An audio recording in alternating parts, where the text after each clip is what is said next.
Good afternoon, ladies and gentlemen. I welcome you all for today's e-conference on specialty chemicals, growing share of India in global market, organized by Indian Chemical News and supported by Agilent. Myself, Praveen Prashant, editor Indian Chemical News, will be your host and moderator for today's e-conference. Just giving you a brief background. The growing domestic demand, higher realization, and better exports are fueling the growth of Indian specialty chemicals industry.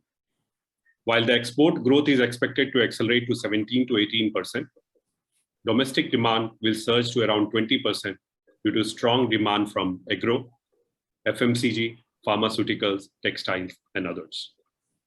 So with this background and the estimates for FY 2021-22, which says that Indian manufacturers have earmarked a capex of around rupees 6,000 crores.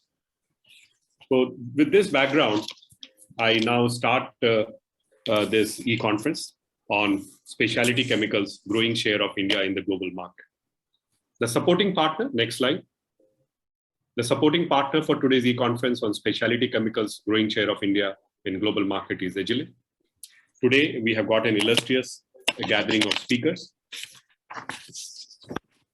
We have Mr. Sekhar Khanolkar, Executive Director and CEO Chemicals, DCM Shriram Limited. A brief on Mr. Sekhar Khanolkar. He has been with DCM Shriram for last 4 years, has work experience of more than 28 years in the field of production, marketing, strategy, and business development, with organization leadership role in various Indian and multinational organizations like WASP India as a CEO for dispersion and specialties for South Asia, and as Managing Director of Navin Fluorine International Limited. He is a strong believer that investment into environment and sustainability by Indian manufacturing sector would help India grow not only stronger and steadier, but will also help overcome larger issues of unemployment and poverty.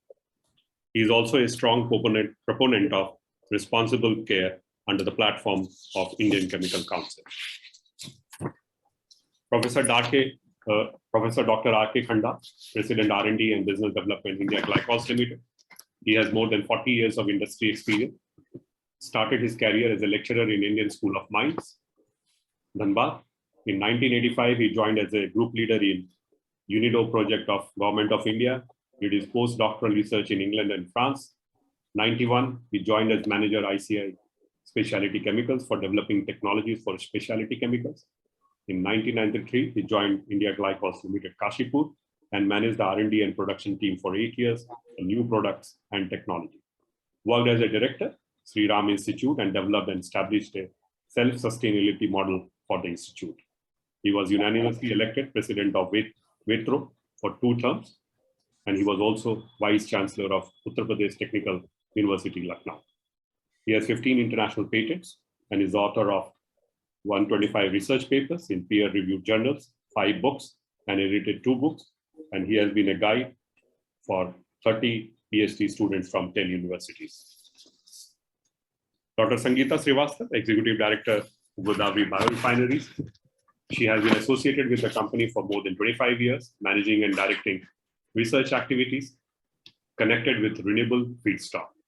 Her last position held in the organization was Chemical Business Unit Head. She holds 19 patents, and these many patents, and of these, many patents have been filed in various foreign jurisdictions.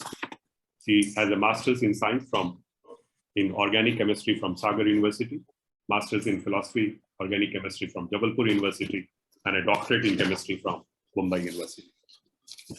Dr. Alok Khullar, Vice President, Research and Development, Hindustan Specialty Chemicals Limited, a chemical industry professional with over 30 years of industrial R&D experience in the field of synthetic industry. He has a versatile experience into new product development, leading sustainable innovation, chemical regulations, and managing intellectual property at prestigious institutes like GLP Lab of UPL Group, Rallis India, Navin Fluorine, Sakata, and Advanced Materials Division of Aditya Birla Chemicals, Thailand. He held position of chairman for Asia Epoxy Manufacturers Environment, Safety and Health Forum from 2017 to 2021. He has worked in diverse fields like agrochemicals, fine chemicals, inks and coatings, high performance and biosourced polymers. Praveen Arya, application engineer, Agilent Technologies. And he has appreciation for gas phase residue applications. He supports countrywide GCMS customers for resolving application issues and method development. He has more than 15 years of experience in residue analysis in food and environment samples using various high-end chromatographic and spectrometric techniques, GC, GCMS, GCMS/MS, TDS, Headspace, Purge, and Trap etc. His area of specialization include new analytical method development and validation as per national and international guidelines. He is an MSc in food technology from CCS University, Meerut, and served as a senior analyst at SGS, a commercial testing laboratory, for 6 years. Next slide, please. The key discussion points that we have for today, it's a lengthy one. Global scenario and India's emergence as an alternative, India's readiness to capture specialty chemical opportunity, strong domestic demand and export opportunities for growth drivers, advantages of scale, capacity addition, process improvement and development, R&D challenges with respect to sustainability and innovation, raw materials shortage and rising input costs, sustainable versus self-sustainable, logistics infrastructure challenges and single window clearance, improving internal supply chain, and the way forward for India. Upcoming e-conferences, we have a series of them that you can see on the screen. Ports, enabling growth of chemical industry on May 6, 2022. Lab digitalization, delivering efficiency and sustainability on May 24, 2022. Hydrogen, energizing the energy ecosystem on May 27, 2022. Paints and coatings, challenges and opportunities on June 10, 2022. I would request everybody to register for the upcoming e-conferences by visiting indianchemicalnews.com. Next slide. For delegates, we have this interesting IC and play and win contest. Just briefing about the contest. The moderators will be asking questions from the audience during the course of the session, and the one who responds first with the correct answer stands eligible for winning ₹1,000 gift voucher from Amazon. All the questions will be asked by the moderator of the session, and the replies need to be given in the chat window box of your respective screen on your Zoom platform. I request that everybody please answer the question in the chat window, not in the Q&A window. Final winners will be announced at the close of the conference, that is today at 4 p.m. Terms and conditions: only the person with the correct answer responding first in order of priority shall be declared winner. Organizer and sponsor partner employees are not eligible to participate in the contest. Organizer decision to be treated as final. In case of any discrepancies, gift vouchers to be sent electronically to all the winners post completion of the session. So with this, I end my presentation, and let me request Mr. Praveen Arya, application engineer, Agilent Technologies, to give his presentation. So over to Mr. Praveen Arya.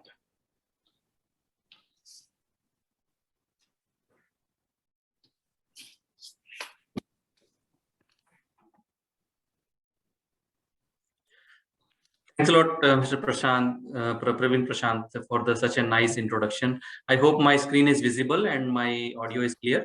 Yeah, please go ahead, Praveen. Yeah. Thank you. So my name is Praveen Arya, and already Mr. Praveen Prashant has introduced. So today I will be discussing about the Agilent Technologies and how the Agilent Technologies is working in the field to serve the Indian chemical market, and how it can help to grow the Indian chemical market and grow the market share of the Indian chemical market. So to begin with a brief introduction about the Agilent Technologies. So basically, the Agilent Technologies is a multinational company with more than 16,000 employees, which provides the trusted answers to our customers for all their analytical needs. So we are working on more than 50 technological platforms, and we are providing solutions on those platforms to our customers. And we are interacting with more than 1 million customers every year. And we are serving with our equipments to the more than 265,000 customer labs all across the world. So we have a strong portfolio of more than 50 technological platforms, and we have a very strong team of service engineers, remote support engineers, and the application engineers that serves our partners, our customers, and they understand the challenges of the customers and provide them the trusted answers, which helps them to achieve their targets. So as per the Dow Jones Sustainability Index rankings, so Agilent has been ranked as a #1 company over there, and according to Barron's also, it is among the top 100 most sustainable companies in the 2020. And it is means a lot of awards have been awarded to the Agilent Technologies for the best places of work. So this is a brief about the Agilent Technologies.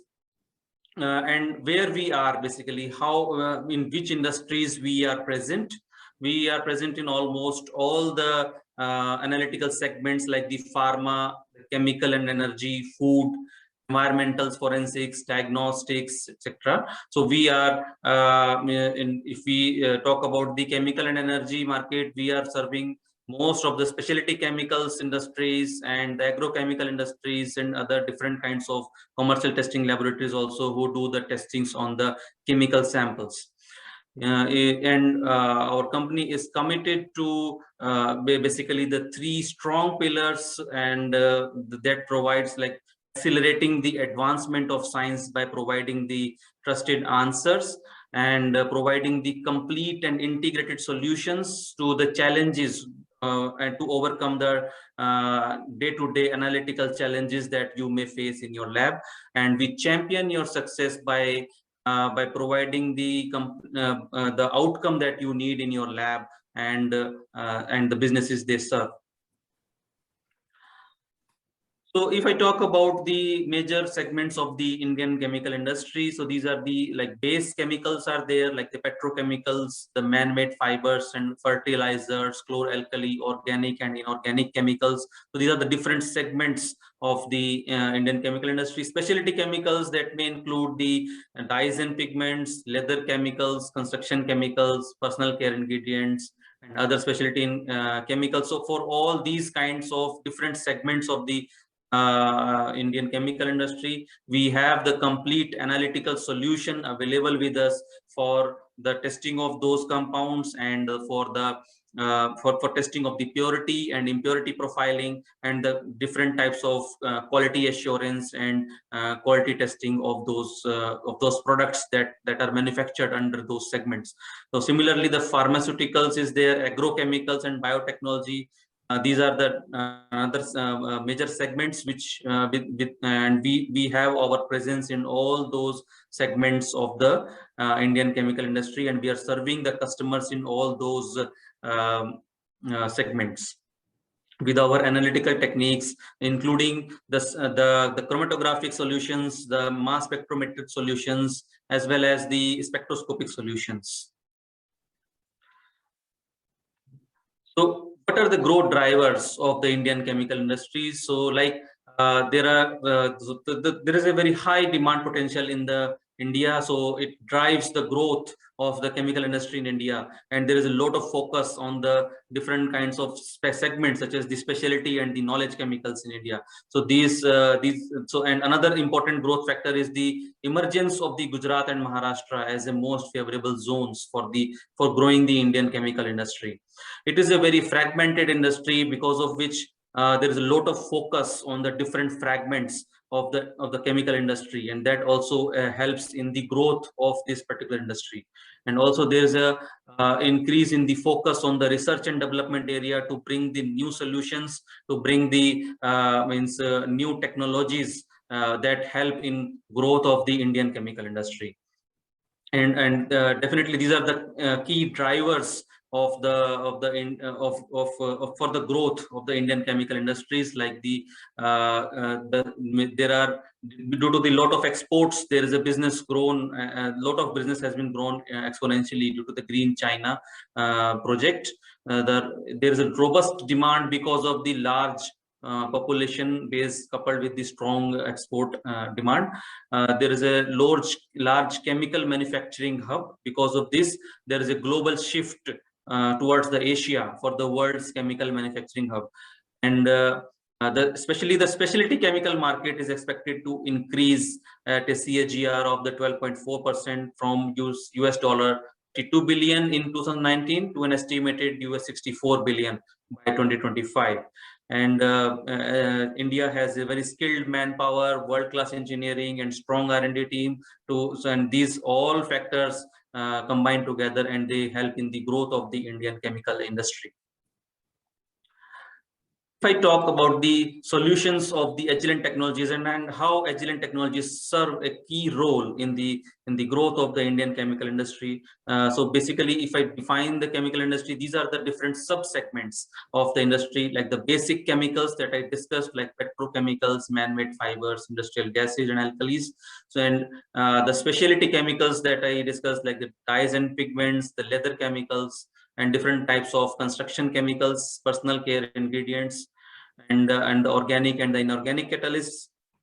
Another important segment is the agrochemical, like the insecticides manufacturers, herbicides, fungicides, and the fertilizers and other crop protection chemicals.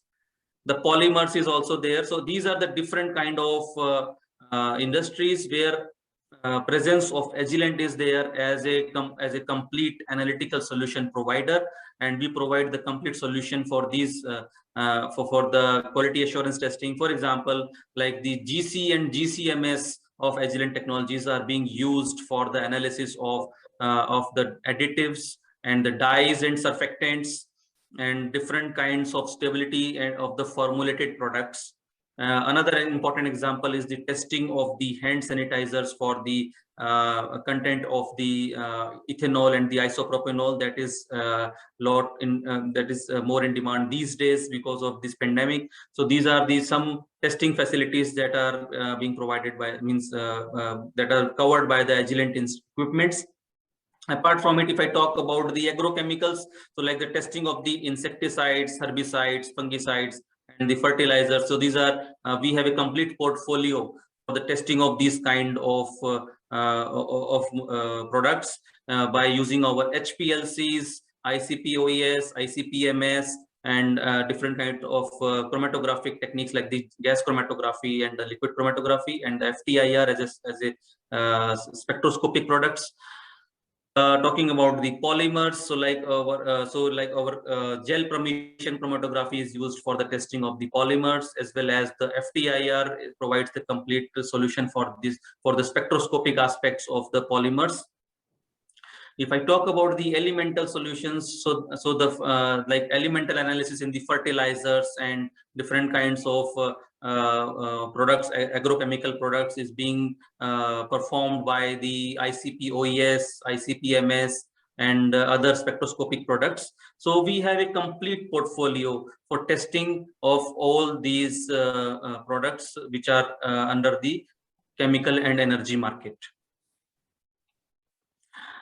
So these are the our Center of Excellence laboratories. So Agilent has 3 Center of Excellence laboratories, COE in Mumbai, COE in Bangalore, and COE in Manesar. So these are the state-of-the-art laboratories where we have our latest equipments are available, and we provide education to our customers, we provide the technical assistance to our customers, and apart from it, the demonstration of the equipment. And more than these things, we are developing the laboratory solutions. We are developing the key solutions in these laboratories so that you get ready-made solutions for the upcoming applications. And we also collaborate with the industry on the solution development part, and we come up with new solutions for the various different kinds of challenges. So Apart from it, from the past couple of years during the pandemic, we have been very active and we have been connecting with our customers through various kinds of digital platforms. And these are some examples of the digital connects. Like we have organized webinars on different testings, like the hand sanitizer testing by using the GCFID, and the digital connect for the analysis of non-medical mask using the FTIR. And also we have a complete webinar on the application coded, which covers all the major applications of the chemical and energy market. Also, we had a webinar on the FTIR based solution to address the hand sanitizer testing by using the spectroscopic products like the FTIR. These are a few examples, but we have many. We already have delivered a lot of webinars, and also in near future, a lot of new webinars will also be launched. So if I talk about Agilent, so it is a powerful combination and of the insights and innovation. So we take your feedback and we understand the challenges, and based on that, our R&D team works on those challenges and come up with the new solutions and technologies so that those challenges can be overcome, and we provide you the trusted answers. We provide you complete access, and we have made the business that doing the business we have made very easy by providing you the complete access in the smooth and providing you the smooth transition to the new technology. Also, our team is very much capable in different types of hardware and software solutions like the CrossLab, OpenLab, and Infinity Lab solutions. And with those capabilities, we develop new solutions and provide you the trusted answers. And we have a complete right team of the experts which work on your solutions, and based on your feedback, we come up with the new solutions. So our target is to provide you the solutions for your analytical challenges that help you make success. Important update I would like to share here about the India Reach. So these India Reach guidelines is ready to launch, and it will come anywhere in near future. And Reach is basically this is in guidelines for testing of different types of hazardous substances like the PAH, PCBs, and PBDs, the polybrominated biphenyls and polybrominated diphenyl ethers, the phthalates. So these are a group of very complex and very hazardous chemicals which are present, and we need according to these India Reach guidelines, all those products which are there, we have to, like the toys and other products, have to be tested for those kind of compounds. So we have already worked on these solutions. We have already published the application note for these solutions, and complete analytical solutions is already available with the Agilent technologies. So we are future ready for the India Reach. So just to share you with an example that what solution we have for the India Reach. So for compounds like the phthalates, PBDs, and the polybrominated diphenyl ethers, polybrominated biphenyls, PCBs, PAH, amides, glycols, organotins, nitroso compounds, organosilicones. So these are the few of the chemicals that are covered in the India Reach guidelines, and we provide complete solution by using different columns and accessories, the GC and GCMS with the headspace, and the GCMS triple quadrupole solutions are already available with us. So with that, I would like to bring my presentation to an end. And if you have, if you want some more information on the energy and chemical solutions from Agilent, you can visit our website, and also you can reach to us directly. Thank you, Praveen Arya, for your extensive presentation. Now let me open the panel discussion. We will have 3 tracks, and each panelist will get 4 minutes each. And last 15 minutes will be devoted for Q&A. I start the panel discussion with Dr. Sangeeta Srivastava, Executive Director, Godavari Biorefineries Limited, and wanted to understand from her, the global scenario and India's emergence as bio-based and renewable supplier and alternative for petrochemicals. So over to Dr. Sangeeta Srivastava. Good afternoon, everyone. Thank you, Praveen, and the organizer for arranging such a appropriate kind of panel discussion at the right time, and also giving me the opportunity to express my views and sharing my views with fellow eminent panelists. Thank you so much. So your question of bio-based chemicals and renewable emerging opportunities globally and in India is very, I think, a broader sense. It is a broad question, but I'll just try to summarize what I see it as. When you look around, what you see is, if you can look at the various websites of various companies, what we see is bio-based products are focused for all global major chemical companies. It's like if you see their websites and we find them, everybody has the focus towards bio-based chemicals. This gives a kind of a feeling, yes, there is a growth opportunity for biochemicals. But if you look back and see historically, we see the growth is very slow. What I see as a reason being biochemicals are kind of, you have availability of raw material at the right place at the right price is a concern, and different economy of scale if we compare with fossil-based chemicals. So bio-based have different economy of scale. Third, I see as lack of policies, which would kind of enable the transition to bio-based chemicals. The market for bio-based chemical in the year 2020, just now, Agilent, Mr. Praveen expressed that it was kind of CAGR 10 to 12%. And strict regulations for synthetic chemicals are expected to work favorably for biochemicals growth, and incentives and subsidies introduced by various government is likely to also positively impact the growth of biochemicals.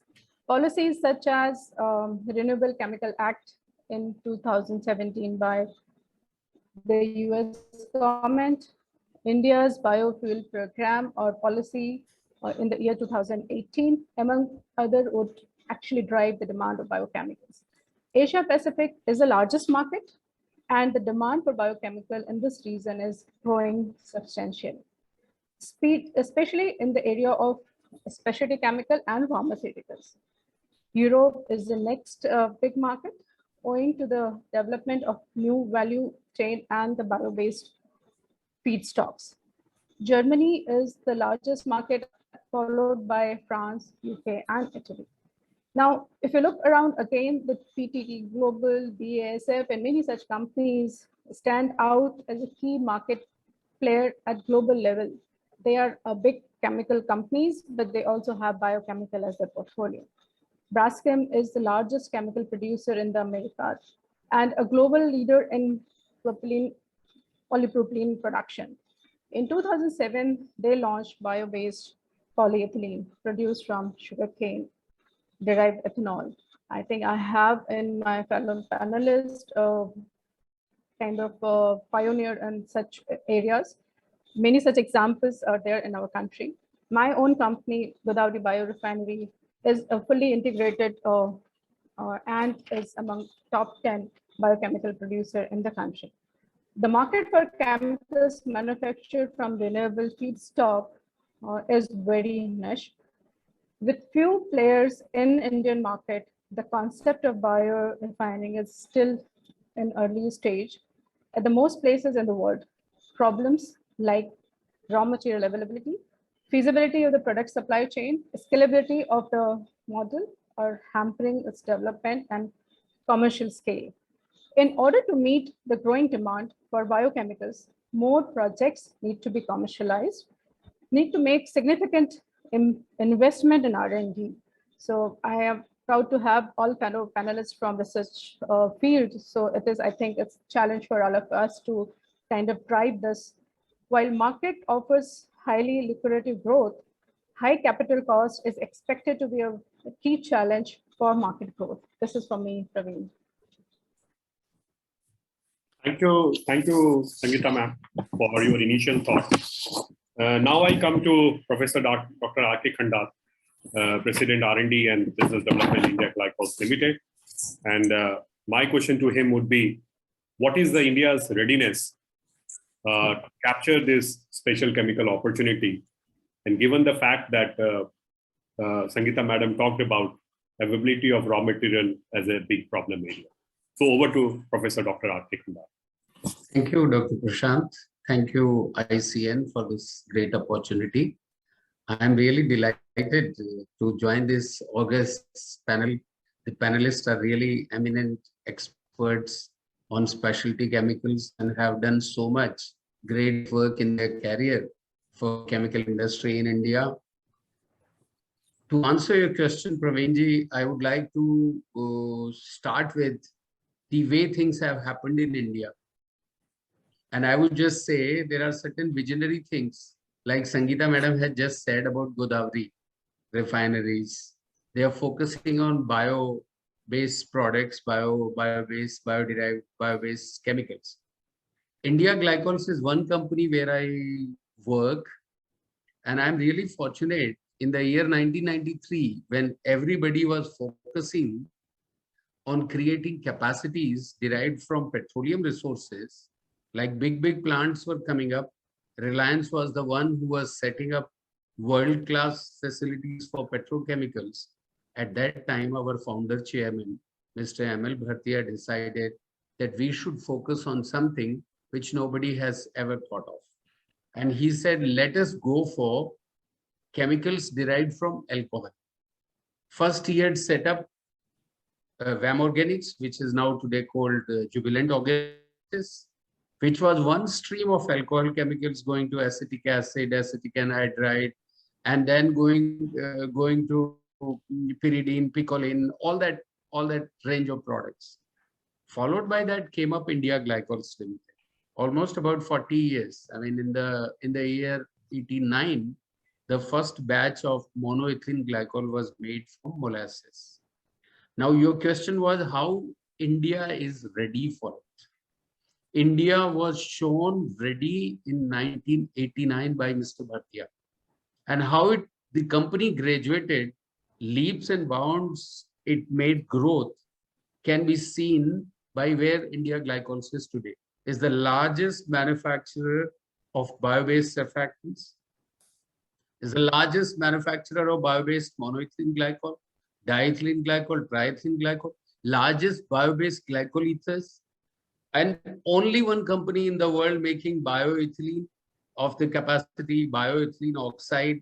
So this shows the fact that if Indian businesses decide to get into it, they actually are able to do it, and we have all that is required for it. Point number one.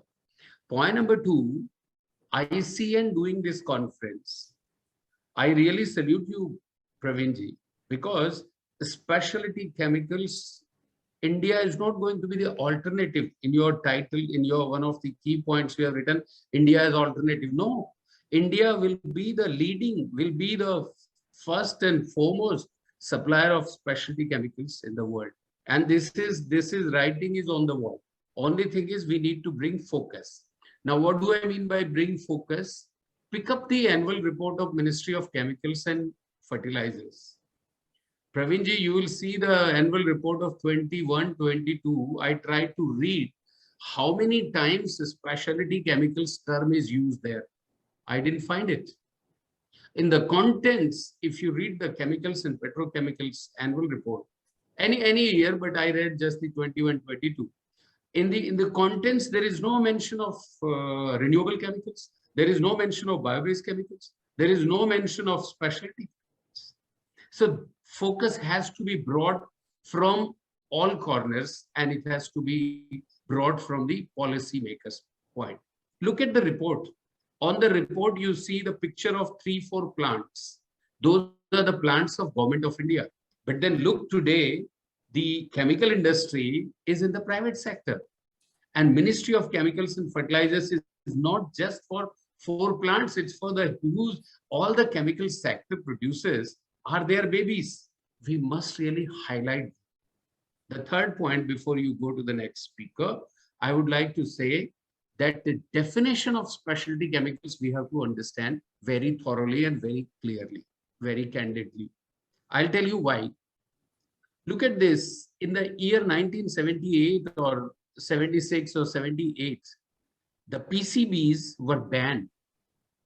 PCBs are polychlorinated biphenyls. They were banned. But till that time, almost more than 1 million tons of PCBs were produced. And when they were produced, they were supposed to be specialty chemicals. Because the definition of specialty chemical is that you use them in very, very small quantity and you get a performance of extraordinary nature. I mean, very little quantity used, but performance is extraordinary, specialty chemicals. But are PCs allowed today? It is a headache. It is a nuisance. Similarly, refrigerants, they were specialty chemicals at one day. And there, I always cite the example of Indian story of indigo. I was just reading the indigo story, and I would request, this is my suggestion to all the chemists, all the chemical engineering and chemist students, to actually read that story. And that will answer your question, how India is ready today. India was ready 7 centuries ago, my dear Dr. Krishna. How? 7 centuries ago, the dye indigo was supplied all over the world from India. There are artifacts from Mesopotamia, Babylonian region, where they have was supplied to Europe. The Europeans did not know how to use this dye. Would you believe it? It's there. I mean, please go on the internet and you will find it. They did not know that the dye is supposed to be reduced and then oxidized. They didn't know how to use it. They took the dye. They were trying to copy the Indian textile, which was dyed with indigo. And always, even today, those who are masters of dyes and colors want to go back to indigo. Today, the whole world is telling, go back to bio-based, go back to renewables. So in my opinion, India is because we have so much of knowledge. We have so much of knowledge, we have to just put focus on. We have to just bring focus at the ministry level. I mean, let not be buried under petrochemicals. Even the Agilent presentation, they were only talking of petrochemicals, all chemicals. Future is going to be renewable chemicals. Future is going to be chemicals from the waste. India Glycols has taken the lead 2 years ago of producing a range of surfactants from purple carbon, from carbon which is emitted. I mean, along with Lenzatec and Unilever's, this tripartite agreement shows that India is ready ahead of many companies in the world. I mean, we have been able to produce in India Glycols purple surfactants, which are used to make the new generation fibers from MEG and new generation detergent products, the home care products using the purple surfactants. So that is how I answer your question, Praveenji. Thank you very much. Thank you, sir, for your introductory remarks. You emphasized on a lot of things, whether refrigerant, whether indigo, whether PCB, and that's how you narrate beautiful stories to all of us.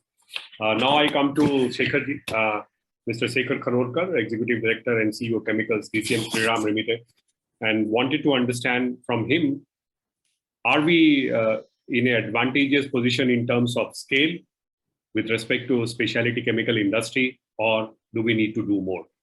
So over to Shekhar Khanorkar. Thanks a lot, Mr. Praveen Prashant, for this opportunity. Yes, this is a question which is normally asked into any specialty chemicals discussions. And see, if you just go back a couple of years back in 2008, and why I'm giving reference to 2008, because that is the time where Beijing Olympic was happening at China, and that was the first opportunity which Indian chemical industry got to take some some share of Chinese specialty market or Chinese chemical market, because they were closing down industries and for preparing themselves for the Beijing Olympic that time. So that was the first opportunity Indian chemical industry got, where the Europeans and American companies could look at India as an additional option, along with, of course, along with China. Not an option, along with some share of the market, which some share of business they were giving to China could come to India.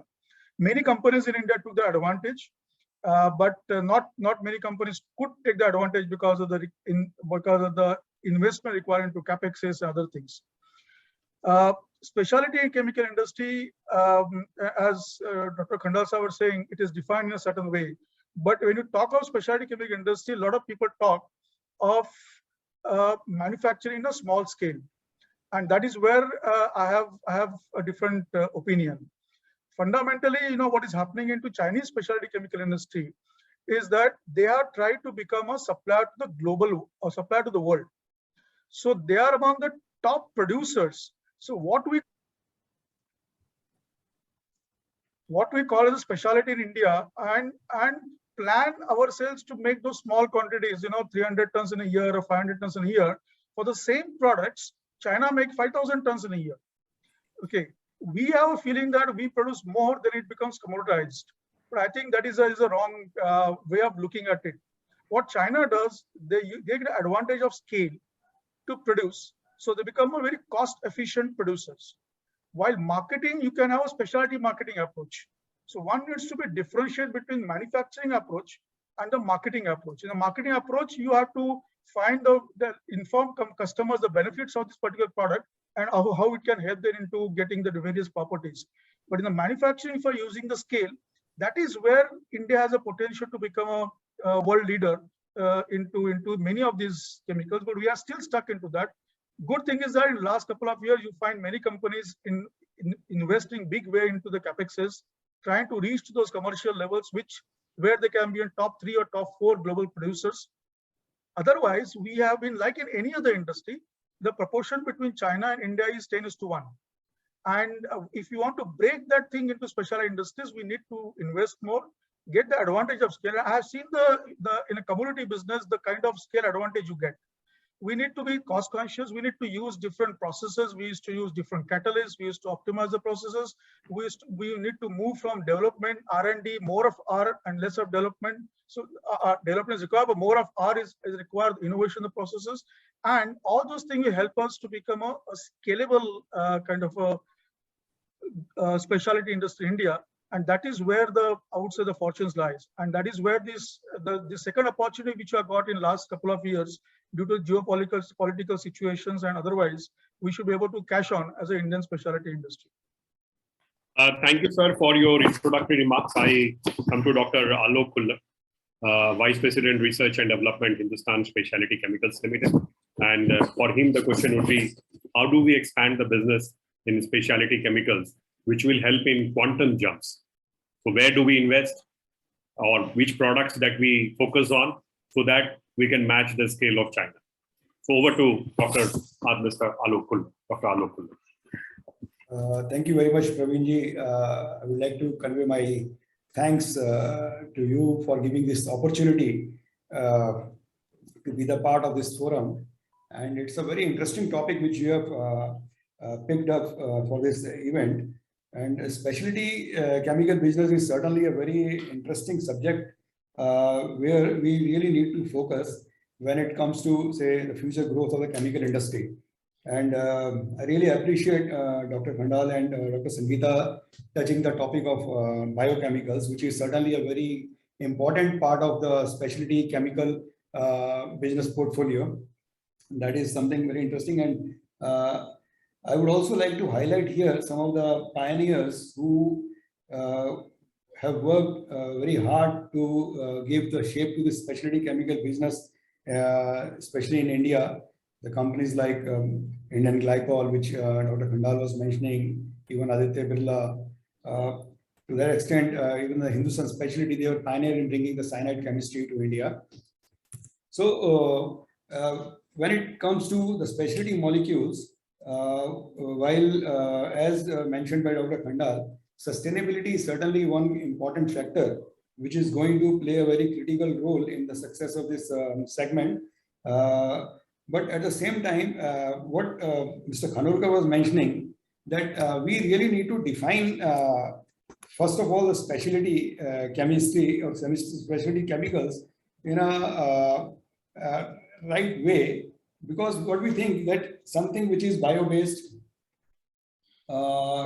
is certainly good. That certainly we should take forward as a like future growth perspective. But in most of the industries, I see that the specialty chemistry or the specialty chemicals are defined in a very different way. They are considered to be most of the time low volume, high value kind of products.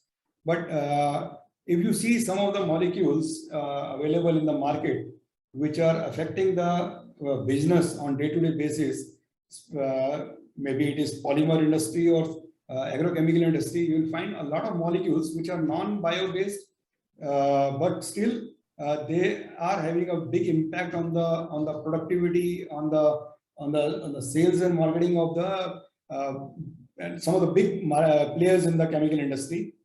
And I consider those kind of molecules also the part of the specialty business. For example, I will say, like, if you are into polymer industry, you'll notice the kind of impact isoboron diamine or even some of the bio-based polyamides, they're making their impact.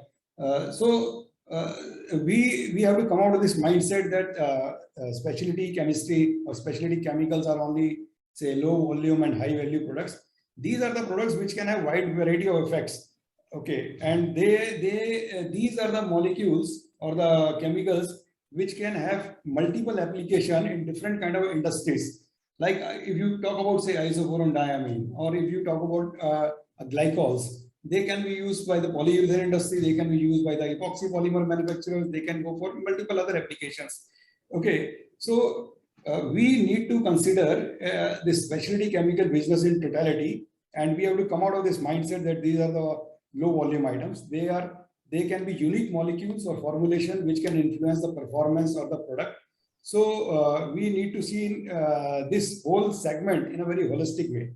And coming to the future prospects, certainly I see, having worked in polymer industry for almost like 14-15 years, I see a big opportunity here when we talk about the specialty chemicals, especially in polymer industry, with the growth in electronic vehicles, wind energy, electronics happening in the, say, years to come. A lot of bio-based molecules are replacing conventional petrochemical-based glycols or the phenols. So if you say specifically target, say, engineering polymers, you consider molecules like bisphenol A. A lot of work has already happened in Indian industries where they are trying to replace these kind of bisphenol A kind of molecules with a lot of bio-based chemistries or some novel chemicals which can replace, and they are less toxic than bisphenol A. So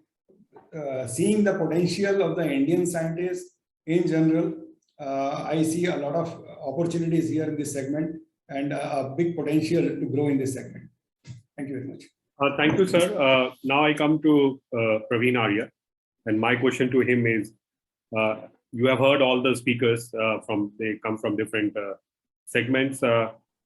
They come out with different products, and what solutions Agilent has for the specialty sector with respect to agrochemicals or with respect to, say, bio-based kind of a thing, with respect to polymers. So your thoughts, Praveen, on that.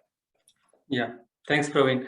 So yeah, Agilent provides the complete solution of testing of different types of specialty chemicals, as well as the agrochemicals and polymers and other specialty chemicals. So basically, like for example, like for the agrochemicals, like insecticides, pesticides, and the fungicides. So if mostly the requirement of the analysis is to analyze the purity content and the assay of those kind of those kind of products. So for those, we have the complete solution for the chromatographic solutions are available, like the gas chromatography and the liquid chromatography for the testing of those compounds. Apart from it, like if there are fertilizer type of compounds are there in agrochemical industry, so we have the solution for the elemental analysis on those products for different kinds of minerals which are there in the fertilizers. We have solution for the soil health card for testing of the different minerals and other type of nutrients which are present in the soil. And apart from that, the specialty chemicals purity analysis, we have complete solutions. Talking about the polymers, we have solution for the gel permeation chromatography and the FTIR for different kinds of testing, like the molecular weight distributions in those kind of products. And different kind of other products are also there in the specialty chemicals. We have the analytical testing solutions, and all those for all those testings we have the application notes available. We have optimized all the methods on the different technological platforms like the spectroscopy as well as the chromatographic platforms and the mass spectrometric platforms. And we come to know through various feedbacks from our customers about the day-to-day analytical challenges what they face in the routine analysis of those compounds and the products. So we definitely support them and we provide them the trusted answers, because we generate the new solutions and new technologies to tackle those analytical challenges, and we provide them all the complete solutions, ready-made solutions, so that they can implement them in their labs, and they become successful in their perspective. Thank you, Praveen. We have come to the end of the first round. In the second round, we are reversing the order, and I come back to you again, Praveen. And this time, the second set of question would be, you talked about reach in your presentation. How soon can we see this happening? And what kind of support, you briefly talked about that in your presentation. So what kind of support chemical companies would be getting through your technology or through your company for meeting the upcoming India REACH regulations whenever it comes? Yeah, so if we talk about the India REACH regulations, so we have been already working on it. We have been already working on the solutions for those testings. And if we talk about the solutions based on the gas chromatographic and mass spectrometric equipments, we have already come up with the solutions, and we have launched an application note on that. And we have already optimized the complete method for the analysis for major compounds such as the polybrominated biphenyls, polybrominated diphenyl ethers, the polychlorinated biphenyls, and polynuclear aromatic hydrocarbons, the phthalates, and various other kind of compounds which comes under the REACH guidelines. And apart from it, we are also ready with this solution in various other type of platforms, like the spectroscopic platforms for all the different kind of hazardous metals like lead, cadmium, arsenic, mercury. So those kind of toxic metals, we have developed the solution for those on the ICP OES platform, ICP MS platform, and the MP-AES platforms. Apart from it, the later part of your question was that how Agilent can support the customers to means build these kind of solutions. So basically, Agilent has the Center of Excellence laboratories with complete facility of the testings, and complete solutions are available, and we are working in the lab for developing new solutions. So we generally get feedbacks from the customers about the latest challenges and latest regulations, and what is the need of the hour, and what solutions are needed to be developed. So based on those feedbacks, we work in our lab, and we develop new solutions, and then later on when it is required, we implement those solutions at our customer places. Apart from it, we also do collaborations with our customers, where with a collaborative approach, we develop new solutions, and we serve the industry so that the industry is future ready for any upcoming regulations. Thank you, Praveen. Let me take a short break, and what I will do is I will ask a set of questions from the delegates, and I would request them to please type in your answers in the chat window box and not in the Q&A window. So I would request once again that please type in your answers in the chat window. Get ready for the sort of objective questions that we are putting up. I would also request please type in your questions in the Q&A window. So after the panel discussion, we will take it up. I see only one Q&A which is presently there. So request all my delegates to please type in their questions. Now coming to the objective part, listen to the question carefully. Which of the below analytical technique is used for elemental analysis in fertilizers? I repeat, which of the following analytical technique is used for elemental analysis in fertilizers? GCMS, LCMS, ICP-MS, FTIR. I repeat, GCMS, LCMS, ICP-MS, and FTIR. So now I move to the second round. I move to my second speaker, Dr. Alok Kullap. And my question to him would be,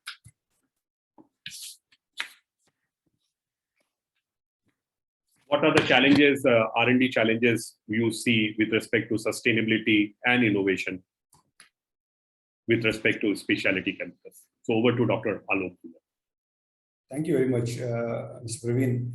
So your question is that what are the challenges I see from the R&D perspective? Yes. So because see why I'm asking this is when you are talking about specialty, you are coming out with new products. Earlier was more of petroleum based, but now you are looking at plant based products.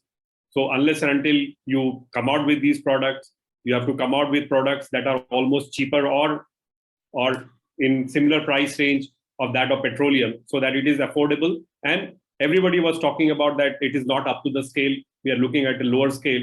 So if we are looking at a larger scale, how do we move ahead? So these are the challenges with respect to R&D as such. So you rightly pointed out that sustainability is something which is certainly one of the very critical area where we need to focus when we say when we are working in the research and development side of the business. So the three trends which are going to determine the growth story here in specialty segment are going to be the sustainability, of course, demographics, and the technology part. So when we talk about R&D, what I feel, having worked for so many years in the R&D, I feel that the most of the CAMAs, they sometimes they work start with a conventional way of thinking, but they need to think at the molecular level first to understand that what are the cause and effects of those molecules, which are and why they are so different, or why they are being used for that particular application, and that triggers their thought process to look for the alternatives. What can be used for replacement? As I mentioned earlier, I'm taking a specific case of, say, a molecule like bisphenol A. A lot of people are talking about nowadays that we need polymers, say, which are free from bisphenol A. This is just an example I'm taking. There can be hundreds of such examples. So when we see it from a molecular perspective, then we can understand, okay, what are the things which are required in a molecule to fit into that kind of chemistry, which can replace the performance properties of the engineering polymers if bisphenol A is taken out of the chemistry. So there are many alternates available, say bio-based molecules, where a person can start thinking at, okay, can it be a bio-based product or can it be a non-bio-based product? And then you see how structurally it looks like. So what I see here that the people who are working in research and development side, they need to go a little deeper at the molecular stage to understand why the things are working like that or why the molecule is behaving in that manner. So that is one part where I think that R&D can do value addition. And certainly if not R&D, then who are going to change the scenario? So sustainability is one factor which should be part and parcel of the R&D team when they are developing the molecule. Second thing from R&D perspective is something which I want to highlight here is that we need to think that like if we are given a chance, we should work more on the say renewable molecules or the specialty chemicals which can be used in say one particular application. But if you given a chance, I would prefer to work on a say specialty intermediates which can find their application in multiple applications. For example, suppose you are using a glycerol based, a very simple example I'm giving you. If you are using a glycerol based say oligomer or a polymer, and if it can be used in polyurethane industry, it can be used in epoxy industry or maybe any other multiple industry, then it can have very far reaching effect rather than going into only one particular segment where again you get into a trap of say low volume but high value item. So if you want to come out of that trap, you have to find the specialty molecules which can have multiple applications in different segments of the industry. And another way the people can contribute into this specialty segment here is that from R&D perspective is that we need to work very closely with our sales and marketing teams, because there are sometimes contradicting expectations from the say sales and marketing team that they have to focus on the volumes, and at the same time the organization is struggling to promote the specialty business. So many times you will find that when the specialty chemicals are developed, they are most of the time offered in the market to promote regular or the commodity items in big volumes. Means when you want to sell big volumes of commodity, you offer specialty to the customer as a rider that okay, we can offer you this specialty also. So in the whole process, still you are promoting the commodity items, and specialty molecules lose their say that shine in the whole process. So the organizations should make it like compulsory to capture the value generated from the specialty chemical segment separately in their balance sheets rather than taking the value in totality. So if you are taking value in totality from the chemistry part, then you are basically focusing on the overall volume or overall value. But then you are not promoting the specialty chemistry or specialty chemicals in the market. So we should create a sort of disciplined approach to capture the sales of specialty chemicals and the sales of the new product development separately in our say review process. That is something which if R&D can promote, that will be really good for promoting this whole segment. That is what I feel as a part of the R&D forum. Yeah. Thank you, Dr. Alok Khullar. I come to Mr. Shekhar Khanolkarji, and my question to him is how do we improve the internal supply chain, which will help in reducing our dependence on imports from China, both from a feedstock level, so that it helps Atmanirbhar Bharat or Indian companies in general. So over to Shekhar Khanolkar. Yeah, thanks, Praveen. So there are two aspects in terms of the internal supply chain. The first is the logistic, and the second one is the material. Taking the first part of logistics, if you see now the government is spending millions of rupees into building the e-ways, developing ports that will allow the material movement faster, efficient within various corners of India. So today, the way industry is in the west and in Maharashtra, Gujarat, those kind of states, it can move into interiors also. So it will be efficient movement of goods from the ports to the interiors of India, interiors of India to ports. That is one logistic part, which is little less the chemical industry can do it, but much government has to do that, and government is doing that. In fact, India, if you see the western coast, is only in the state of Maharashtra and Gujarat, there are more than 80 major and minor ports. So there's a huge opportunity to improve the infrastructure for exports. Coming to the materials part of it and how we can reduce your dependence on China. Here again, I will come back to my previous point of scaling. that one need to have that scale where you don't have to go outside.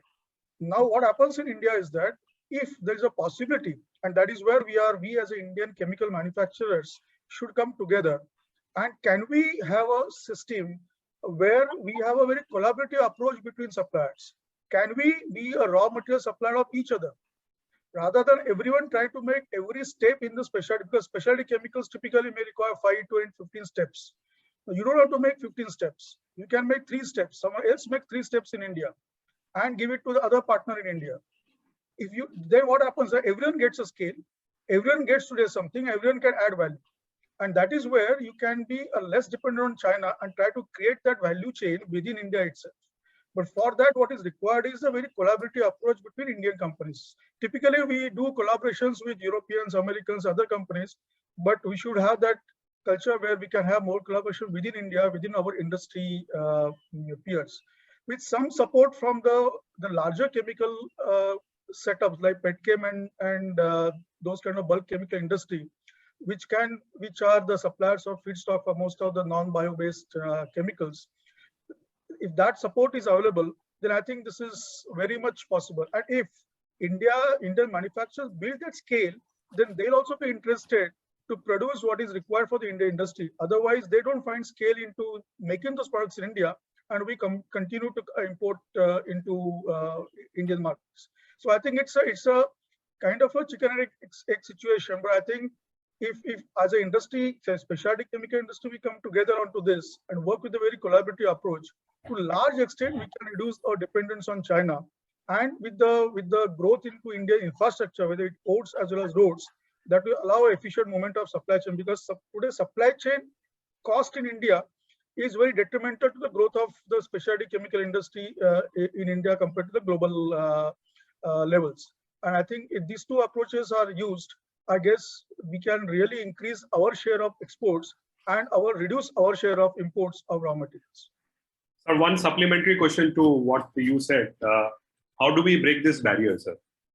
Indians are very comfortable talking to companies in other geographies, but though they are very in proximity, they are very close, but they are not able to seal the deal. So how do we make this? So any such deals or any such working collaboratively, it is not that everything can come into my pockets. I think we must understand the value chains. We must work together and try to find there is a benefit for both the parties into this. And in a specialty industry, if you try to say that I will make the entire backend, I'll make all the 13 steps or 14 steps, it is not efficient. Okay, and that is what Indian companies are doing. They are importing right now from other places. But rather than that, if they develop a supplier within India for some of those products, it may not be possible for 100% products, but even it's possible 30, 40, 50% of the intermediates or raw materials, and work with those partners. And you have to work in a collaborative way. It is not a threatening way that give me at X price, otherwise I'll import. That's how it doesn't. So specialty chemicals don't get developed that way. Specialty chemicals takes time to develop in terms of its performance, other things, and that is where the collaborative work and a long-term vision is required from the Indian manufacturing sector. Thank you, sir. Now I come to Professor Dr. R.K. Khandalji, and here also, sir, this question is related to what Sekharji talked about, and this question is sustainable versus self-sustainable. And also, I believe some sort of collaboration would be required. You are also doing a lot of collaboration with what we can say multinationals. So do we see some collaboration with Indian companies also, Professor Dr. R.K. Khandal, keeping in view the sustainable versus self-sustainable part of it? Gee, see, sustainability is time dependent. A particular product, a particular business, a particular activity is sustainable for a given period of time. That is called sustainability, because inputs are given and it is able to sustain based on their inputs. But self-sustainability is ultimate. That means you don't worry about its existence for times to come. Like I always give the example of growing sugar. You grow sugarcane, produce sugar, produce molasses, produce alcohol. It's sustainable. And that is how industries survive. So that is one aspect. But talking about the points that have been discussed so far, I would like to highlight 2-3 very key important points on which we in India Glycols have been focusing. And I think that should be the goal for all of us who are concerned about specialty chemicals. The first point is, let us focus how things will become sustainable to self-sustainable. First and foremost thing to become self-sustainable is remain always derived products derived from renewables as much as possible. Focus on creating products from waste, like I just told you about the purple carbon, smart carbon of LanzaTech. So this is one approach. The other thing is Niti Aayog has come up with an economy with a paper that is called C1 economy or methanol economy paper. Okay, and the first Modi 1.0 government came up with an idea of 2G ethanol. You see, today the scenario is that because we are focusing on ethanol to be blended with diesel, the ethanol available for chemicals has become a problem. Okay, because everybody wants to produce ethanol only to be blended with the fuel, and the cost of ethanol going high, it's really creating a problem for those who are making bio-based chemicals where ethanol is a raw material. So what I'm trying to say is that Niti Aayog's paper of methanol economy, all of us have to look for. Now, why?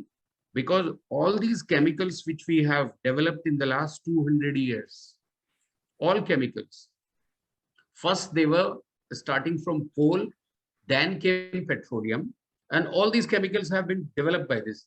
Now we have to go from hydrocarbon to carbohydrates. We have to go from hydrocarbon to lignocellulosics. Very important point, that economy of scale is a fact, but we all Indians, if we work together, we can do it. Now, I always give the example of drug industry. In 80s to 90s in India, the drug industry was developing locally at all levels, starting from key starting materials to intermediates to final drug formulations. But the time came when the key starting materials and intermediates were available cheaply outside. So Indian manufacturers started importing key starting materials and intermediates from outside. So the businesses, the new units that had come up in KSM and in intermediates, they were shut down. So this is something that we have to do. Now, how can it be done?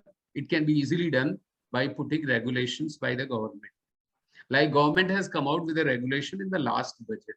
They have said 5% of the parali will be burnt in thermal power plants. It is restricted. That means for thermal power plants, all the agri waste from the farms after the crop is harvested has to be collected at source, obligatory. Once it is collected at source, then that becomes a raw material for all industries, besides the regulatory, which is 5%.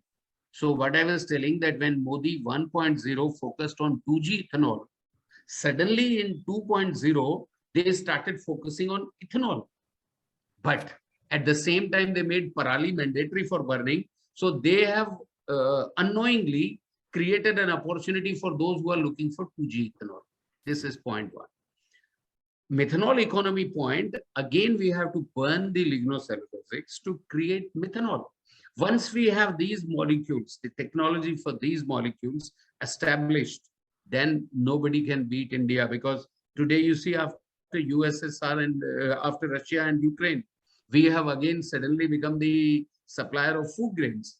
So we have the potential to become the supplier of specialty chemicals. The question comes, we have not done as much as China has done.